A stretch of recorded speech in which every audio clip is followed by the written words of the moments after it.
everybody, and welcome back to another episode of All Around the Platinum, the show where I platinum a game, we talk about it, and then talk about my experience with it. And this time around, we're going to be talking about Life is Strange.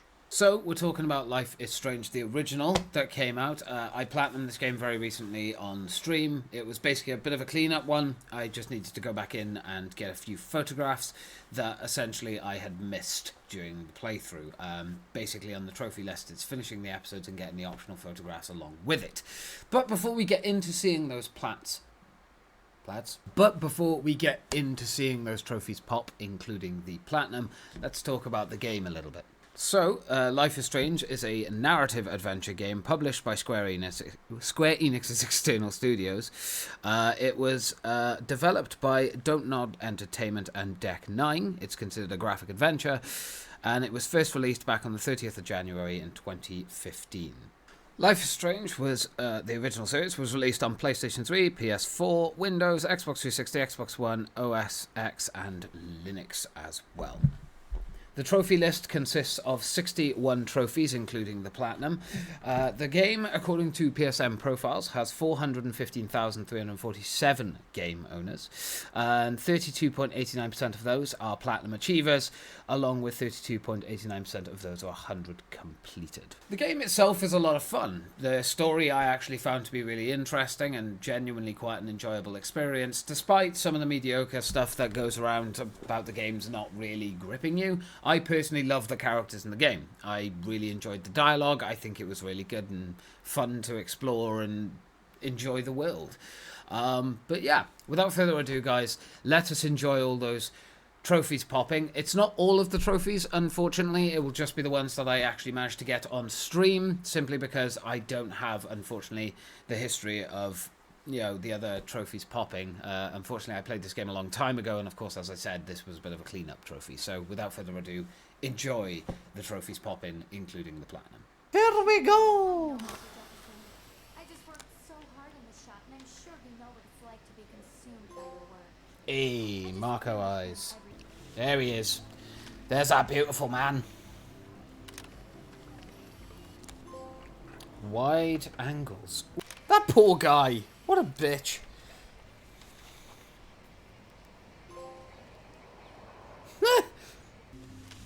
Take a photo of that squirrel, bro.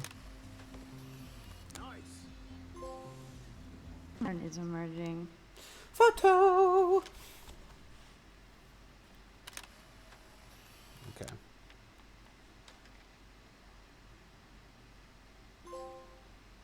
Oh, this is so nice. Picture for a series on Arcadia Bay lots.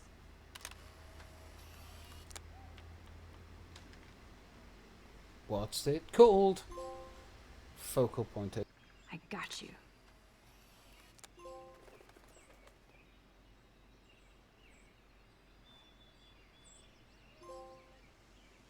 Look at that little baby. Another Pulitzer for the portfolio. 54. 33 millionaire. 34, 28.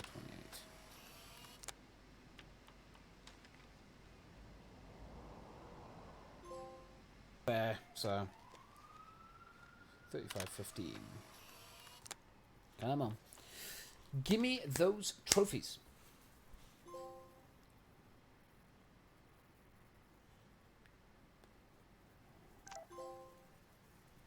Lab Master. On display. 4910, okay. Oh. Just in case I need evidence. 5255. Max, I know you're in here. You can run. Light Can't meter. hide from your wife. Out to get me, just in case.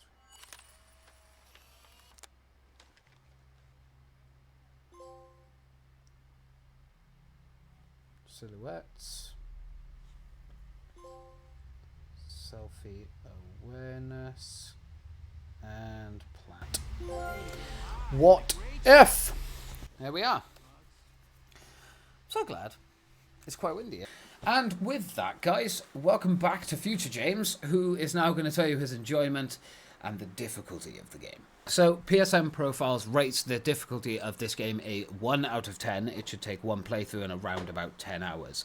So with my enjoyment with this game, I would say that, yeah, I really enjoyed this game. I'd give it an easy 7 out of 10. The reason I wouldn't go any higher is because towards the end, I do find that these episodes are very long. Compared to the original Telltale series games that were coming out at the time, they drag on a bit. The episodes are a little bit long sometimes, and it can be a little bit tedious to get some of those optional trophies, the optional photos. Sometimes there's a lot of setup to them, and you can easily miss them as well if you're not careful, or if you continued through an area and just didn't realise that one of the optional photos was somewhere else.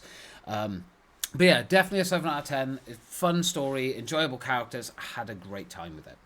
As for difficulty, I would probably give this a 1 out of 10 as well. Yeah, I'd agree with PSN Profiles. It's really, really easy. Like I said, sometimes you can miss optional photos and stuff, but if you ever miss anything, you can always do a quick Google search, you'll find them. Some of them are a little bit more tricky to find, especially there's a particular one in episode 5, the final one, where trying to locate certain bottles so you can set them up for a photo, it can be a little bit tedious, but it's really not that difficult. The AI is pretty forgiving, so yeah, you can just enjoy it for what it is.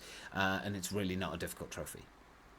As for the hardest trophy in the entire game, I would be comfortable in just giving it to the Platinum. What if? Unlock all other trophies from Life is Strange. Genuinely, it's just a case of completing the game and finding all the optional photos. And honestly, all the optional photos, as I say, are fairly easy. There was just one that gave me a little bit of hassle, but it wasn't that bad. And there we go, guys. That is Life is Strange 1. So I hope you enjoyed this episode of All Around the Platinum. I know it was a quick one, a little bit shorter than the average episode that I do. But yeah, again, it was a bit of a clean up one, but I hope you guys enjoyed it for what it was. I will see you guys in the next episode, and yeah, hopefully you enjoyed, so I will see you then. Adios.